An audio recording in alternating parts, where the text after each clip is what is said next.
नमस्कार मित्रांनो, प्रेमाची गोष्ट या मालिकेच्या आजच्या भागात आपण बघणार आहोत की इथे मुक्ता रूममध्ये बसलेली असते. तेव्हा माधवी आणि पोरू काका तिथे येतात. तेव्हा पोरू काका तिला बोलतात, मुक्ता आय एम सॉरी, मला माफ कर. मी भावनेच्या भरात ना तुला लग्नाला तयार केलं आणि तूही काही विचार न करता या लग्नाला तयार झाली, परंतु मला खरंच माहीत नव्हतं गे हे सर्व. तेव्हा माधवी म्हणते, आणि असं कसं आपण जिवंत असेपर्यंत तिला जाऊ दिलं असतं? त्याने जर माझ्या मुलीवर हात उचलला असता ना, त्या सागर कोळीचा ना हातच तोडून टाकला असता. अशी टांगती तलवार डोक्यावर धरून जगायचंच कशाला? मला नाही मान्य. बरं झालं देवाने आपल्याला मागं खेचलं ते. तेव्हा पोरू काका बोलतात, नशीब ती सावनी बरं झालं लवकर आली आणि हे लग्न थांबलं. खरंच मला माफ कर मुक्ता. तेव्हा आता माधवी बोलते, मी ना सर्व काही स्वामींवरती सोपवलं आहे. मुक्ता, तू काहीही काळजी करू नको. हे बघ, तू काय आम्हाला जड पडणार नाही. उलट आम्ही नशीबवान आहोत. आमची मुलगी आमच्याजवळ आमचा आधार म्हणून आहेस म्हणून.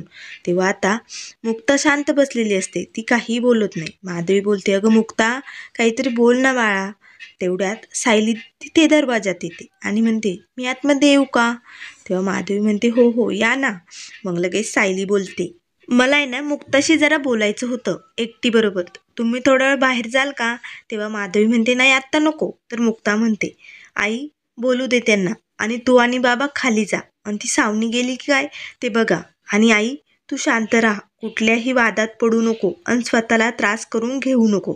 तेव्हा आता मुक्ता ही माधवीकडे बघत असते. मग आता पोरू काका आणि माधवी दोघेही खाली जातात. तेव्हा सायली मुक्ताला म्हणते, मुक्ता, तू कुठलाही निर्णय घेण्याआधी सईची आणि सागर दादांची बाजू ऐकून घ्यावी असं मला वाटतं. तेव्हा मुक्ता म्हणते, नाही सायली, माझा निर्णय झालाय.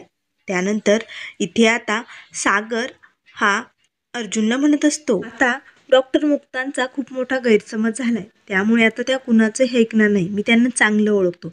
मला थोडं जरी अंदाज असताना ही सावनी इथे येऊन एवढा तमाशा करणार, तर मी सिक्युरिटी गार्डना ठेवलं असतं. तेव्हा आता अर्जुन हा सागरला शांत करत असतो. मग वकील साहेब म्हणतात, हे बघा, तुम्ही अशी चिडचिड करू नका. अशाने आपली ही केसमध्ये खूप अवघड प्रॉब्लेम आहे. तिला आपण केस जिंकू शकत नाही. तेव्हा सागर म्हणतो, तसंही आता काय आपण केस जिंकणार आहोत का? मीच गाफील राहिलो. आता लग्न नाही म्हटल्यानंतर सई पण आपल्याकडे येणार नाही. मग काय केस जिंकणार आहोत का आपण? मला हे लग्न नकोय, पण मला माझी सई हवी. तिनं पुन्हा एकदा मला बाप म्हणून हरवलंय. सईलाही आता माझ्यापासून तोडलंय. काही दुसरा मार्ग शोधा, परंतु मला माझी सई हवी आहे वकील साहेब. दुसरा कुठला मार्ग असेल तो सांगा. वा अर्जुन बोलतो, हे बघ सागर, तू मुक्ताबरोबर बोलून घे. मला वाटतंय काहीतरी मार्ग निघेल. त्यावर सागर म्हणतो, तुला वाटतं आता काही ऐकणार आहे त्या माझं? नाही, आता काहीही करू शकत नाही. मला फक्त माझी सई जवळ हवी. त्यामुळे काहीही करून दुसरा मार्ग शोधा. त्यानंतर इथे आतमध्ये सायली मुक्ताला म्हणत असते, मुक्ता, आता कुठे सुरुवात झाली आणि आत्ताच जर तू हार मानायला लागली तर कसं होणार बरं? आणि हे बघ, सईला तुला जर प्रेम द्यायचं असेल तर तुला हे लग्न करावंच लागेल. तू विचार कर ना, सईचं काय होईल? तिला तू एवढं छान आयुष्य मिळणार होतं आज तुझ्यामुळे, आणि तू जर अशी मागे फिरली तर तिच्या प्रेमाची भूक कायमची संपून जाईल. तिला कधी प्रेम मिळणारच नाही. माझ्यासारखं मलाही कधी प्रेम मिळालं नाही. नंतर इथे आता माधवी आणि पोरू काका दोघेही खाली आलेले असतात. तर लगेच माधवी इंद्राकडे येते आणि म्हणते, काय झाले नेमकं, तुमच्या लक्षात आलंय का? प्रेम आशा सगळं मनात ठेवून बसली होती माझी मुक्ता, सगळं पाण्यात गेलंय आता. तेव्हा इंद्रा बोलते, मुद्दाम केलं या. माझ्या सागऱ्याने असं काहीही केलेलं नाहीये. त्या बाईने नाटक करून माझ्या नातवाला फसवलं आणि साक्ष द्यायला लावली. त्या मांजरीला ना मी सोडणार नाहीये. आधी माझ्या नातवाला तोडलं आणि आता माझ्या सईला आमच्यापासून तोडायसाठी सर्व काही केलंय तिने. तेव्हा पोरू काका म्हणतात, हे बघा बापू काका, आधी आपल्यात मैत्री झाली, मग नाती, आणि त्यातून तुम्ही आमच्यापासून हे का लपवलं की तुम्हाला एक आदित्य नावाचा नातू आहे म्हणून? तेव्हा बापू काका म्हणतात, नाही नाही, असं काही नाहीये. ज्या दिवसापासून आदित्यला सावनीने आमच्यापासून तोडलं ना, त्या दिवसापासून आम्हाला खात्री झाली होती की आदित्य कधीच आमच्याकडे येणार नाही. त्यामुळे हे आम्हाला चांगलं माहीत होतं.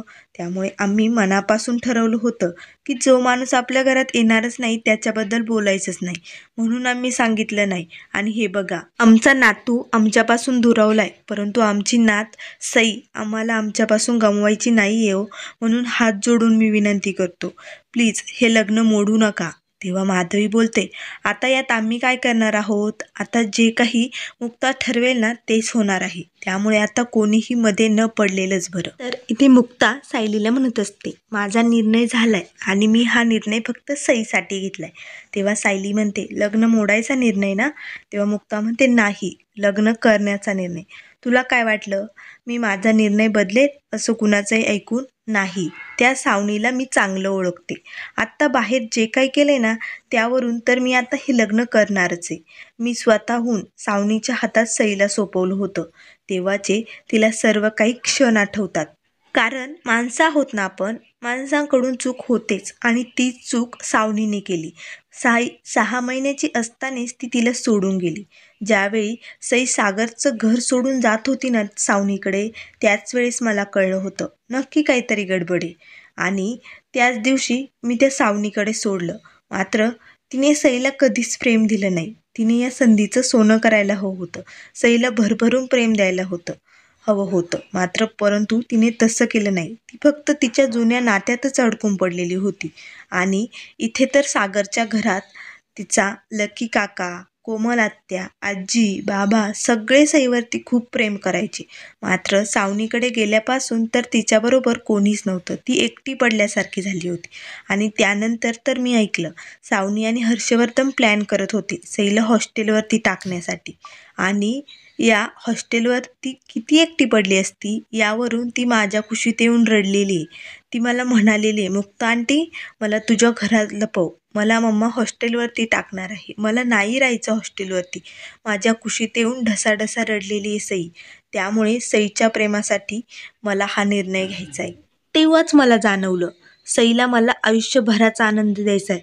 त्यामुळे मला असं काठावर उभी राहता येणार नाही, पाण्यात तर उतरावंच लागेल. मग सईला हाताला धरून मी पाण्यात पोहायला नक्की शिकेल आणि नक्की समुद्रकिनारा शोधेल. आणि त्यात जर सावनी म्हणते तर जर तसं खरं असेल ना तर मला हे लग्न करावंच लागेल. आणि सागर हा पायांवर हात उचलतो ना, मग त्याला चांगला धडा शिकवावंच लागेल. नंतर इथे बाहेर अर्जुन सागरला म्हणत असतो, तू एकदा सायली आणि मुक्ताबरोबर बोलून घे जावरती. मात्र सागर म्हणत असतो, कितीही रिक्वेस्ट केली ना तरी आता त्या लग्नाला तयार होणार नाही. तेवढ्यात पाठीमागून मुक्ता येते आणि म्हणते, मी तुमच्याशी लग्न करायला तयार आहे. आता मात्र सर्वजण धावतच येतात. तेव्हा सागर म्हणतो, काय म्हणाला तुम्ही? मग मुक्ता बोलते, जे तुम्ही ऐकलंय ना तेच म्हणाले मी या लग्नाला तयार आहे. आता मात्र इंद्रा सर्वजण खूपच खुश झालेले असतात. मग मुक्ता हात जोडून सर्वांची माफी मागत असते आणि म्हणते, हे असं अचानक लग्नात नकार देऊन मी निघून गेले त्याबद्दल मला माफ करा. आणि मात्र सावनी आली म्हणून मला हे नाटक करावं लागलं. कारण ती लग्न मोडण्याची पूर्ण तयारी करूनच आली होती. कुणालाच काही सुचत नव्हतं, यांनाही काही जमत नव्हतं. त्यामुळे मी असं केलं आणि तिने मुद्दाम हे सगळं केलेलं आहे हे मी ओळखलं होतं. त्यामुळे लग्न मोडलं या भ्रमात ती इथून निघून गेली. तेव्हा इंद्रा लगेच खूपच खुश होते आणि लगेच धावतच मुक्ताकडे येते आणि म्हणते, माझ्या गुणाची ग बाय ती, खरंच तुझी सोन्याच्या दागिन्यांनी ओटी भरेल आणि तुला पाहिजे ते करून खायला घालेन ग बाई.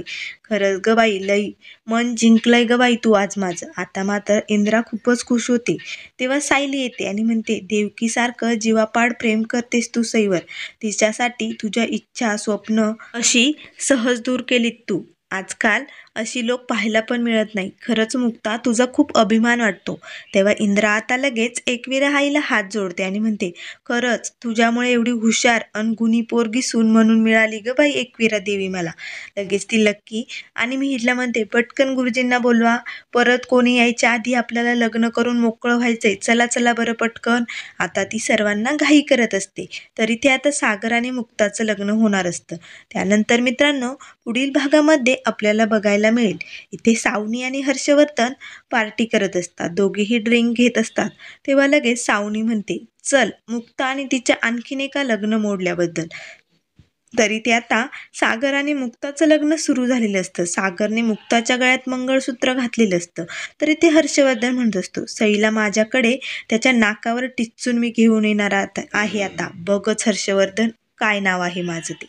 तर आता इथे सागर आणि मुक्ताचं लग्न झालेलं असतं. मात्र सावनी आणि हर्षवर्धनला जेव्हा हे कळेल तेव्हा किती मोठा धक्का बसेल हे बघत राहण्यासाठी मित्रांनो चॅनलला लाईक करा.